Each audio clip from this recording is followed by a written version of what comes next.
Hello everyone, welcome to Basic Study Time. तो आपको पता है हम अपने इस चैनल पर डिस्कस कर रहे हैं यूजीसी नेट के previous year question paper economics के। तो इससे पहले हम 2015 का क्वेश्चन पेपर डिस्कस कर चुके हैं, सेकंड पेपर, और ये हम थर्ड पेपर डिस्कस कर रहे हैं। इस पर भी हम 40 क्वेश्चन डिस्कस कर चुके हैं। जिसने ये 40 क्वेश्चन ये हमने 2 पार्ट में किए हैं। जिनने वो वीडियो नहीं देखी है वो उन वीडियो को देख सकते हैं।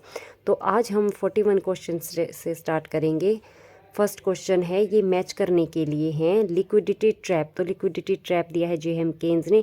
डेमोन्स्ट्रेशन इफेक्ट के बारे में बात की है जेम्स ड्यूजनबेरी ने। डेमोन्स्ट्रेशन इफेक्ट होता है मतलब कि जो कंज्यूमर होता है वो दूसरे के कंजम्पशन को देख करके जो है अपना कंजम्पशन बढ़ाता है। तो नेक्स्ट है परमानेंट इनकम हाइपोथेसिस, ये दी है मिल्टन फ्रीडमैन ने। वेल्थ इफेक्ट दिया है एसी पिगू ने। तो इसका सही ऑप्शन है option number A. Next question हम देखते हैं। नेक्स्ट है an over valued currency will have which of the following effect. सबसे पहले हम देखेंगे कि ओवर वैल्यूड करेंसी होता क्या है। ओवर वैल्यूड करेंसी, मान लीजिए $1 हमें मिलता है 100 रुपये में। 100 रुपये में ये यूएस का डॉलर है और इंडिया का रुपी है। अब क्या हो जाता है कि $1 हम कितने में ख़रीद लेते हैं? 50 रुपये में। इसका मतलब क्या हुआ है कि पहले $1 100 में मिलता था, अब 50 में मिलता है। तो रुपया जो है महंगा हो गया है, यानी कि रुपये की वैल्यू इंक्रीज़ हो गई है, वैल्यू बढ़ गई है। इससे जो है रुपये को हम बोलेंगे ओवर वैल्यूड करेंसी। जो इंडियन रुपी है उसको हम ओवर वैल्यूड करेंसी कंसिडर करेंगे, क्योंकि अब हम कम रुपए से जो है ज़्यादा डॉलर ख़रीद सकते हैं। अगर हमारे पास अब 100 रुपये होंगे तो हम 100 रुपये से $2 ख़रीद पाएंगे। तो इसीलिए ओवर वैल्यूड हो गई है। ये किस वजह से होती है? इसमें 2 तरीके होते हैं। एक तो होता है एप्रिसिएशन और दूसरा होता है रिवैल्यूएशन। एप्रिसिएशन किस में होता है? ये होता है फ्लोटिंग एक्सचेंज रेट में, और रिवैल्यूएशन किस में होता है? फिक्स्ड एक्सचेंज रेट में। रिवैल्यूएशन आपने सुना होगा, रिवैल्यूएशन और डिवैल्यूएशन ऑफ करेंसी, एप्रिसिएशन और डेप्रिसिएशन। एप्रिसिएशन होता है करेंसी की वैल्यू बढ़ना, और रिवैल्यूएशन भी यही होता है। और डेप्रिसिएशन और डिवैल्यूएशन क्या होता है? जब करेंसी की वैल्यू जो है कम हो जाती है, करेंसी का मूल्य दूसरे देश की करेंसी के मुकाबले कम हो जाता है। यहाँ क्या होता, यहाँ पर $1 इसका उल्टा हो जाता है। पहले 100 का था, फिर 50 का मिला $1। इसमें उल्टा होना था, पहले 50 का मिलता था, फिर 100 में मिलने लगना था, यानी कि हमारे रुपए की वैल्यू जो है कम होनी थी। तो इसको कहा जाता है रिवैल्यूएशन और डिवैल्यूएशन। इसको याद रखना है। कभी एग्ज़ाम में ये भी पूछा जाता है कि एप्रिसिएशन और एप्रिसिएशन और डेप्रिसिएशन किस में होता है? तो ये होता है फ्लोटिंग एक्सचेंज रेट में। तो इसमें क्या होता है, जब करेंसी की वैल्यू बढ़ जाती है तो जो हम इंपोर्ट कर रहे होते हैं वो इंपोर्ट हमें जो है सस्ता लगने लगता है, और एक्सपोर्ट जो हमारा होता है वो महंगा हो जाता है, क्योंकि दूसरे देश की करेंसी हमारी करेंसी के मुकाबले जो है सस्ती हो गई है। इसलिए दूसरे देश को हमारा इंपोर्ट महंगा लगने लगेगा। हमारा एक्सपोर्ट ये दूसरे देश के लिए इंपोर्ट हो जाएगा। तो हम ऑप्शन देखते हैं। तो इसका सही ऑप्शन होगा option number D, make imports relatively cheaper. जो ओवर वैल्यूड करेंसी जिस कंट्री की होती है उस कंट्री के लिए जो है इंपोर्ट सस्ते हो जाते हैं। नेक्स्ट है according to Prebisch Singer hypothesis which of the following is true. A है international trade has increased international inequalities and has retarded the development of the developing countries. ये बिल्कुल सही है। द स्ट्रेटजी ऑफ इम्पोर्ट, तो import substitution के बारे में प्रेविस singer thesis में कोई बात नहीं की है। इसका ऑप्शन नंबर ए सही होगा। ऑप्शन नंबर ए यानी कि ऑप्शन बी ओनली ए सही होगा। प्रेविस सिंगर क्या बात करते हैं? प्रेविस सिंगर की थ्योरी जहाँ आती है वहाँ आपने याद रखना है कि ये टर्म ऑफ ट्रेड से रिलेटेड है। प्रेविस सिंगर अपने थीसिस में कहते हैं कि जब 2 देश आपस में व्यापार करते हैं, एक गरीब देश होता है, एक लेस डेवलप्ड कंट्री होती है और एक डेवलप्ड कंट्रीज़ होती है। ये दोनों आपस में जब ट्रेड करती है तो जो लेस डेवलप्ड कंट्री होती है ये प्राइमरी गुड्स का इंपोर्ट करती है, प्राइमरी गुड्स को एक्सपोर्ट करती है, और डेवलप्ड कंट्री होती है ये मैन्युफैक्चरिंग गुड्स का एक्सपोर्ट करती है। नेक्स्ट हम देखते हैं question 44। Marshall Lerner condition should be fulfilled if devaluation is to be successful. ये बिल्कुल सही है। मार्शल लर्नर कंडीशन में क्या कहा गया है, ये जो है बैलेंस ऑफ पेमेंट से संबंधित है। बैलेंस ऑफ पेमेंट को ठीक करने के लिए जब डिवैल्यूएशन किया जाता है तो वो सक्सेसफुल रहता है। वो सक्सेसफुल कब होगा डिवैल्यूएशन, ये उस स्थिति में होता है जब एक्सपोर्ट और इंपोर्ट की इलास्टिसिटी ग्रेटर देन 1 होती है। तो नेक्स्ट रीज़न देखते हैं। Devaluation makes export costly and import cheaper. तो ये क्वेश्चन भी थोड़ा यहाँ से रिलेटेड है। इसमें हमने ये वाला क्वेश्चन जो ओवर वैल्यूएशन करेंसी वाला पढ़ा कि डिवैल्यूएशन से क्या होता है, एक्सपोर्ट कॉस्टली नहीं होते हैं। डिवैल्यूएशन से हमारी करेंसी की वैल्यू कम होती है, उससे जो है हम जो एक्सपोर्ट करेंगे वो सस्ते हो जाएंगे। तो ये बिल्कुल गलत है। इसका सही आंसर होगा option number C, A is correct but R is not correct explanation. Next question देखते हैं। Productivity changes in domestic export industry are incorporated in which type of term of trade. Term of trade का formula क्या होता है, price of export divided by price of, ये देखिए, price of export, price of import. ये है commodity term of trade. अगर हम इस कमोडिटी टर्म ऑफ ट्रेड में जो एक्सपोर्ट सेक्टर है उसकी प्रोडक्टिविटी को इंक्लूड करते हैं तो ये हमारे पास बन जाता है formula single factorial term of trade का। और अगर हम इसमें, ये है हमारा एक्सपोर्ट सेक्टर, अगर हम इसमें फॉरेन एक्सपोर्ट सेक्टर को इंक्लूड करते हैं, फॉरेन एक्सपोर्ट सेक्टर मींस जहाँ से हम इंपोर्ट कर रहे हैं उसको इंक्लूड करते हैं, तो ये बन जाता है फिर double factorial term of trade. तो इसमें पूछा है डोमेस्टिक एक्सपोर्ट, तो सिर्फ डोमेस्टिक एक्सपोर्ट की बात की गई है, ये डोमेस्टिक एक्सपोर्ट सेक्टर को इंक्लूड किया है, तो ये आएगा single factorial term of trade. Next question है question number 46। The proposed GST bill will be subsume. जो जीएसटी बिल था उसमें क्या क्या इंक्लूड है, entertainment tax, value added tax, तो ये दोनों इसमें इंक्लूड है, बट यूनियन एक्साइज ड्यूटी इसमें इंक्लूड नहीं है। जब जीएसटी स्टार्टिंग में जीएसटी बना था तो उस वक्त उसमें यूनियन एक्साइज ड्यूटी था, इसलिए ऑल ऑफ अबव इसका ऑप्शन था, बट अब इसमें यूनियन एक्साइज ड्यूटी नहीं है। नेक्स्ट क्वेश्चन है। Select the pair of economist who first gave the canon of taxation and canon of public expenditure. तो टैक्सेशन से रिलेटेड कैनन दिया है एडम स्मिथ ने, और पब्लिक एक्सपेंडिचर से रिलेटेड कैनन दिया है फिनले शिराज ने। ये कौन कौन से कैनन दिए हैं इनको हम एक बार देख लेते हैं। इसका आंसर होगा option number B.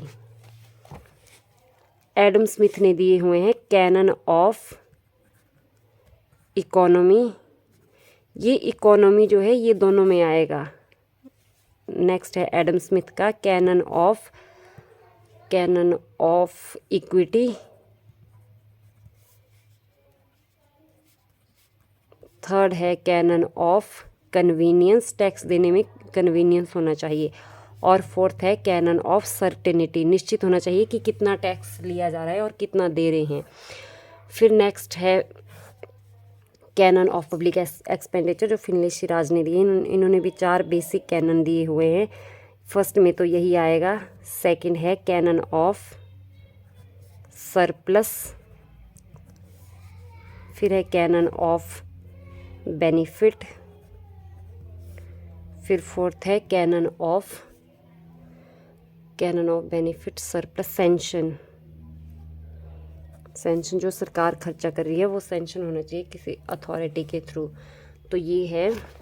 Next question देखते हैं। Following the sum of the effect of parallel economy. Parallel economy का इंडिया पर क्या इफेक्ट रहेगा, इससे पहले हम पैरेलल इकोनॉमी के बारे में समझ लेते हैं। पैरेलल इकोनॉमी क्या होती है, इसको ब्लैक इकोनॉमी भी कहा जाता है। जैसे एक देश में, जैसे इंडिया की अर्थव्यवस्था $3 ट्रिलियन की है, इंडिया की इकोनॉमी, जो ये $3 ट्रिलियन की इकोनॉमी है, इसका डाटा सरकार के पास है, आरबीआई के पास है।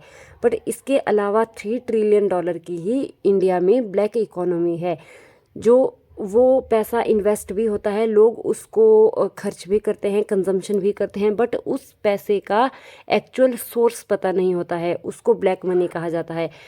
इस वजह से उसका प्रूफ ना होने की वजह से सरकार जो है उस पैसे पर टैक्स भी नहीं लगा पाती है, जिससे सरकार की रेवेन्यू भी कम होती है। तो इसका इफेक्ट देखते हैं। फर्स्ट है loss of revenue of the government, ये सही है। नेक्स्ट है greater burden on the honest tax payer, ये भी सही ऑप्शन है। नेक्स्ट है result of equitable distribution of wealth, ये गलत है, इससे इक्वल डिस्ट्रीब्यूशन नहीं होता है। नेक्स्ट है encouragement to non essential items of conspicuous consumption, ये भी सही है। ए, बी और डी इसका सही आंसर रहेगा। नेक्स्ट क्वेश्चन है reference period of neonatal mortality rate in India is, तो इनका रेफरेंस पीरियड होता है जन्म के 28 दिन तक, जन्म के बाद 28 दिन तक, 28 डेज आफ्टर बर्थ। इसके बाद जो इम्पोर्टेंट है वो आता है चाइल्ड मोर्टालिटी रेट, उसमें 0 से 6 ईयर तक लिया जाता है। और इन्फेंट मोर्टालिटी रेट आता है वो 1 साल तक का होता है, मतलब फर्स्ट बर्थ ऑफ बेबी तब तक के लिए माना जाता है, उसको कहा जाता है इन्फेंट मोर्टालिटी रेट। नेक्स्ट है 50 क्वेश्चन रिसेंटली लॉन्च्ड इंद्रधनुष, ये उस टाइम का क्वेश्चन है, इंद्रधनुष तब लॉन्च हुई थी इंद्रधनुष स्कीम, तो ये वैक्सीनेशन से रिलेटेड ही अगेंस्ट फैटल डिजीजेस, तो ऑप्शन बी इसका सही आंसर है। और ये स्कीम कब लॉन्च हुई थी? ये हुई थी 25 दिसंबर 2014 को, ये प्रधानमंत्री मोदी ने लॉन्च की थी। तो नेक्स्ट क्वेश्चन है who suggest government of India to introduce expenditure tax, तो ये इंट्रोड्यूस किया था निकोलस कार्डर ने। इसके साथ ही उन्होंने गिफ्ट टैक्स और वेल्थ टैक्स को भी इंट्रोड्यूस किया था। नेक्स्ट क्वेश्चन है 52, which of the following new financing agency provide finance to micro and small business, तो इसके लिए मुद्रा को लॉन्च किया गया था। ये जो माइक्रो और स्मॉल बिजनेसेस को फाइनेंस करेगी उसके डेवलपमेंट के लिए, तो ये मुद्रा स्कीम लॉन्च की थी भारत सरकार ने। कब लॉन्च की थी? ये की थी 8 अप्रैल 2015 को। इसकी फुल फॉर्म देख लेते हैं। मुद्रा, MUDRA,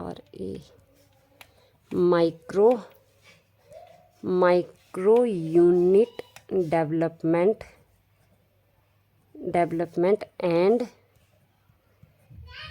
रीफाइनेंस एजेंसी लिमिटेड, तो ये हुई थी 8 अप्रैल 2015 को लॉन्च। नेक्स्ट क्वेश्चन है who said inflation is unjust and deflation is inexpedient, ये कहा था JM केन्स ने। नेक्स्ट है consider the following reason of continuous decline in average land holding rise in India, average land holding जो है India में continuously कम होती जा रही है, इसके क्या रीज़न है? फर्स्ट है लॉ ऑफ इनहेरिटेंस, ये सही है। इंडिया में क्या है, इस लॉ के अकॉर्डिंग क्या होता है, जैसे एक फैमिली में एक फादर के जितने भी बच्चे हैं, मान लो 3 बच्चे हैं, तो जब फादर की डेथ हो जाती है तो वो ज़मीन उन 3 बच्चों में इक्वली डिस्ट्रीब्यूट हो जाती है, तो इसकी वजह से भी एवरेज लैंड होल्डिंग जो है कम हो रही है। नेक्स्ट है कंसोलिडेशन, ये नहीं आएगा। इसमें सरकार ने क्या किया था, कंसोलिडेशन में जगह जगह जहाँ लोगों की ज़मीन थी उसको एक जगह इकट्ठा किया था, मतलब लोगों में ये समझौता करके। तो नेक्स्ट है फॉर मैकेनाइजेशन, इसका भी इससे कोई लेना देना नहीं है। फिर है डिज़ायर फॉर लैंड ओनरशिप, तो ये भी सही है, सारे जो है लैंड के ओनर बनना चाहते हैं, इस वजह से भी ये एवरेज लैंड होल्डिंग डेक्लाइन हो रही है, तो A एंड D इसका सही आंसर है। नेक्स्ट है central government situation is likely to be stressed because of, तो इसका सही आंसर होगा, इसमें उस वक्त की सिचुएशन के अकॉर्डिंग भी ये तीनों सही हैं। और नेक्स्ट क्वेश्चन है question number 56, which tax is imposed solely by the government of India, तो इसका सही आंसर होगा option C custom duty.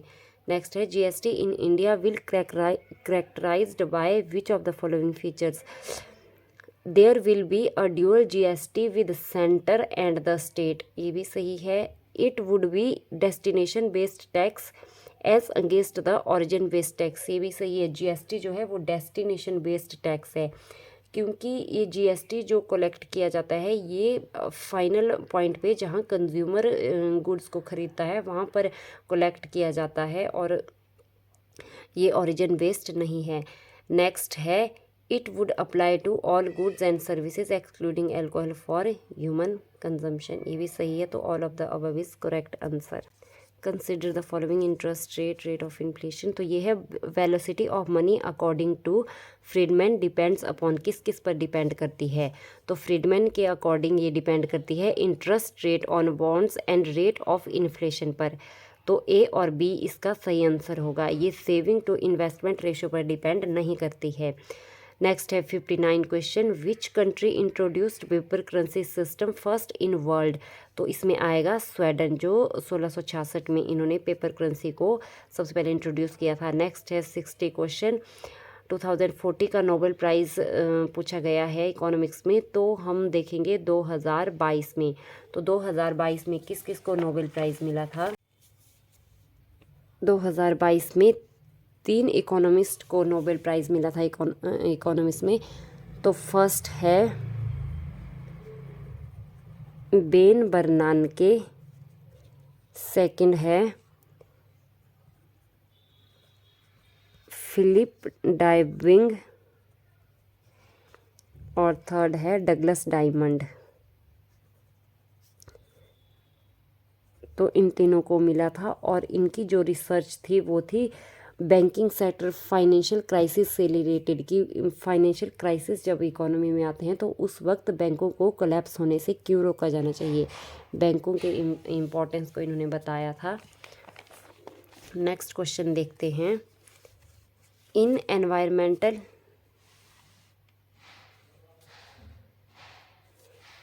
Environmental economics Herman Daly has formulated, तो इसका सही आंसर होगा steady growth rate. Steady growth rate को जो है हरमन डेले ने प्रतिपादित किया था। नेक्स्ट है high powered panel to select the non executive chairman of public sector banks has been constituted by government of India under the chairmanship of, तो ये पैनल बना था रघुराम राजन के चेयरमैनशिप में। नेक्स्ट आंसर है the share of women in decision making process is gradually increasing, ये सही है। फिर है greater the inclusion of women involves greater share of gender budget in general budget, तो इसके बोथ सही होंगे, और आर ए की सही एक्सप्लेनेशन है। नेक्स्ट क्वेश्चन देखते हैं। नेक्स्ट क्वेश्चन है क्वेश्चन नंबर 64। इसमें क्या है, India's green action can be made effected by, green action प्रभावकारी बनाया जा रहा है। ग्रीन एक्शन मीन जिसमें पर्यावरण को नुकसान नहीं होता है। तो इसमें देखते हैं increase in excise duty on petrol and diesel. Next है translating coal cess into a carbon tax. Next है significantly promoting the renewable resources of energy, तो इसका आंसर सही आंसर होगा significantly promoting the renewable source, ऊर्जा के नवीकरणीय स्रोतों को प्रोत्साहित कर, इसी से ग्रीन एक्शन प्रभावकारी होगा। तो नेक्स्ट देखते हैं 65, which of the following are the conditions of economic viability and technological feasibility of Leontief static model, तो इसका सही आंसर होगा हाकिन साइमन कंडीशंस। नेक्स्ट ये क्वेश्चन हम नेक्स्ट वीडियो में सॉल्व करेंगे, क्योंकि ये डिटेल में करने के लिए 68